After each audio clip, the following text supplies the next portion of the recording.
বন্ধুরা, আজকের আলোচনায় আমি তোমাদের কিছু দেখাতে চাই। আমার এই শার্টটার দাম ৬০০ টাকা। এটা আমি ৫টা দোকান ঘুরে ভালো করে দেখে তারপর কিনেছি। এই জলের বোতলটা দেখছেন, এটার দাম ৪০ টাকা। এটাকেও আমি ৩ বার যাচাই করে তারপর কিনেছি। এই যে পেনটা দেখছেন, এটাকেও আমি ভালো করে দেখে তারপর কিনেছি। আমরা ছোট থেকে ছোট জিনিস ভালো করে যাচাই করে কিনি, কিন্তু তৃণমূলের লোকেরা ভাবছে আমরা তাদের প্রার্থীদের না দেখেই ভোট দিয়ে দেবো।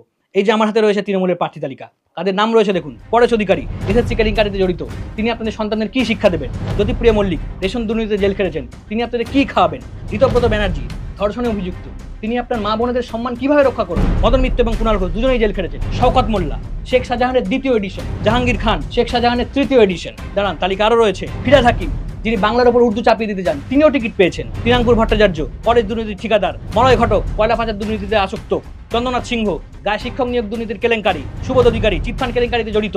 নারায়ণ গোস্বামী গরু পাচারকারী। টিএমসিদের সবাইকে টিকিট দিয়েছেন। আরও রয়েছে উদয়ন গুহ, অপারেশন সিঁদুরের বিরোধী, যে মা বোনদের সিঁদুর রক্ষা করতে পারে না, সে আমাদের কি করে রক্ষা করবে? আপনারা ভাবুন এবং ভেবেচিন্তে ভোটটা দিন তৃণমূলেদের।